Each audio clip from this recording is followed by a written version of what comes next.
Cours de langue.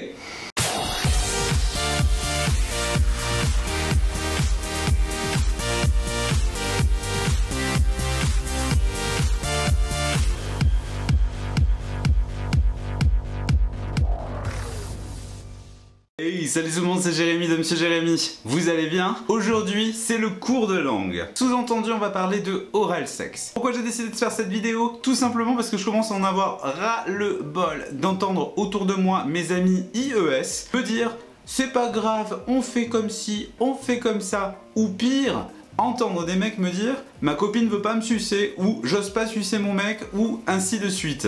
Déjà, le oral sex, c'est pas parce que tu le vois dans le porno que tu dois le faire. C'est comme tu veux. Personne ne doit te forcer. C'est toi qui choisis avec qui, quand, comment. Je ne suis pas là pour te dire comment faire, ni pour mieux sucer, ni quoi que ce soit. Par contre, je voudrais juste te donner des petites astuces qui pourront peut-être t'aider et également faire un petit peu de prévention avec toi. Tout d'abord, je reçois souvent des messages de mecs qui me disent voilà, j'aimerais bien faire un cuni à ma copine, par contre, effectivement, j'ai un peu de mal avec le goût, etc. Idem pour la fellation, idem pour le rim job, idem pour plein de trucs. Sache qu'il existe des produits comme ceux-ci qui m'ont été envoyés par exemple par Méo, je vous mettre les liens, des produits qui servent justement pour le sexe oral. Là dans le cas présent ce sont des cock candy, ce sont en fait des petits produits, des lubrifiants qui sont compatibles avec les préservatifs et qui sont aromatisés cocktail. Ananas, j'en sais rien, pina colada, cherry, bref plein de trucs. Et ça c'est génial. Sachez une chose, le oral sex ne dispense pas du port du préservatif ou de la digue. En effet, il y a plein de MST, notamment la syphilis en ce moment qui est une recrudescence de dingue. Protégez-vous bordel. Et c'est pas parce que ça soigne que c'est pas grave. Le fait d'avoir une MST dite bénigne, pour vous peut-être, est sans incidence puisque ça se traite. Mais mon grand ou ma grande, le fait d'avoir une MST va déjà te stresser pendant des mois parce que effectivement s'il y a cette petite MST, peut-être qu'il y en a une plus grande. Mais surtout, sache également que en faisant ça, tu contamines et tu donnes aussi la possibilité à des gens qui n'ont rien demandé et peut-être même à la personne que tu vas aimer sur ce laps de temps, l'opportunité d'en choper une. Donc s'il te plaît, sois classe, bordel.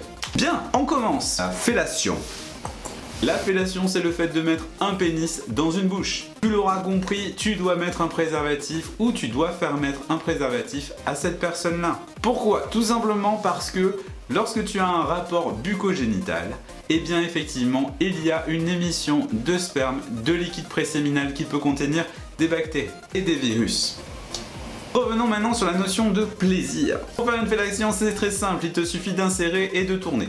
Non, je déconne, c'est beaucoup plus complexe que ça. En fait, faire une fellation, ça se passe surtout en fonction de la rotation de ta langue sur le gland, sur le pénis. Pour celui qui suce, c'est d'écouter, de regarder et de comprendre à peu près les zones érogènes de son partenaire. Tout d'abord, il y a une technique qui est très simple, qui est le système de rotation. Tu peux faire une aspiration au niveau du gland et après tourner. Et ça, c'est assez sympa pour la personne qui reçoit si elle est sensible du gland. Il y a aussi d'autres mecs qui sont un peu plus envieux et qui vont te demander de faire ce qu'on appelle de la GP, de la gorge profonde. Ça personnellement, sans capote, je te le déconseille encore plus qu'au départ. Bon, la GP c'est vraiment particulier. Ça c'est quoi? Ça sort du fantasme de ce qu'on voit souvent dans les films porno. Effectivement, la sensation de pression sur le pénis du mec est assez sympa. Mais bon, voilà, c'est une pratique particulière, donc bon sang, respectez-vous. Si ta nana te dit non, tu la respectes. C'est pareil aussi pour les mecs au passage. Le cunilingus. Et oui, le cunilingus. Et bien pour le cunilingus, c'est pareil.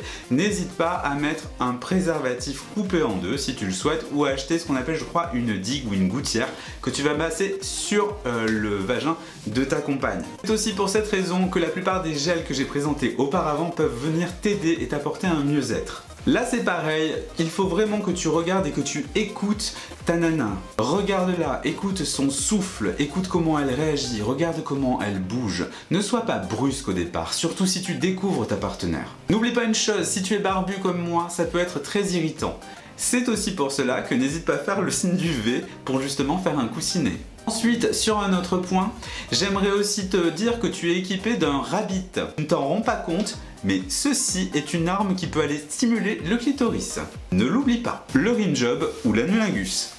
Que tu sois gay ou hétéro, cette pratique devient de plus en plus visuellement présente dans les pornos. D'où le fait qu'il est fort probable que tu aies vu des nanas forcer, n'oubliez pas que c'est du cinéma, à lécher le trou de balle d'un mec. Et pourquoi? Tout simplement parce que l'anus, on vous le répétera jamais assez, est une zone super érogène chez un homme sans remettre en cause sa virilité ou son orientation sexuelle. Cependant, comme toutes les autres pratiques, si vous n'avez pas envie, vous ne le faites pas. Pareil pour le rapport bucco-anal, je te conseille également de mettre une digue ou un préservatif coupé pour différentes raisons. Déjà, il faut savoir que la partie anale peut avoir des veines, comme tu le sais, les hémorroïdes. D'autre part, comme tu le sais aussi, c'est un orifice d'évacuation, donc il peut contenir des selles, etc.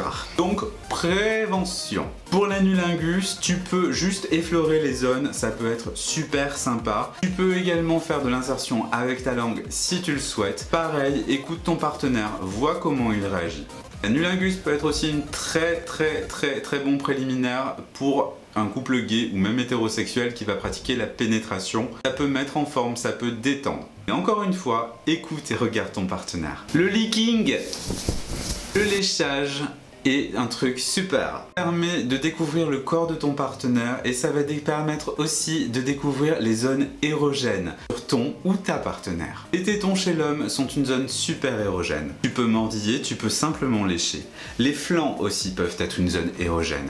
Tout peut être une zone érogène. Et n'oublie pas les testicules également. Ta copine c'est pareil, n'hésite pas à la toucher en même temps, à la regarder. Pour le leaking, c'est plutôt soft au niveau de la prévention. Cependant, je te déconseille de faire du leaking dans un endroit noir avec un partenaire que tu ne connais pas. En effet, tu ne sais pas s'il peut avoir la peau irritée, notamment dans un sex club, s'il peut qu'il ait tapé dans une porte ou autre, ça serait un peu con que tu lèches une partie qui est ensanglantée sans t'en rendre compte. Le plus romantique, le baiser. Le baiser. La pratique la plus romantique, et pourtant elle n'est pas sans risque. Si bien entendu tu viens de te laver les dents dans un plan cul, etc., que tu peux avoir du sang, des aftes, eh bien ne fais pas un baiser trop prolongé. En gros, te tape pas des grosses pelles si tu n'es pas sûr.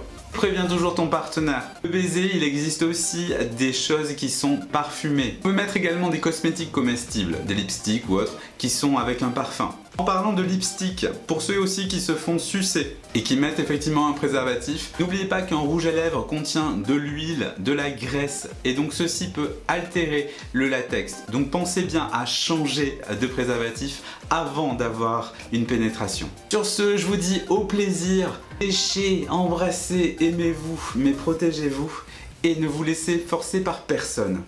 À bientôt.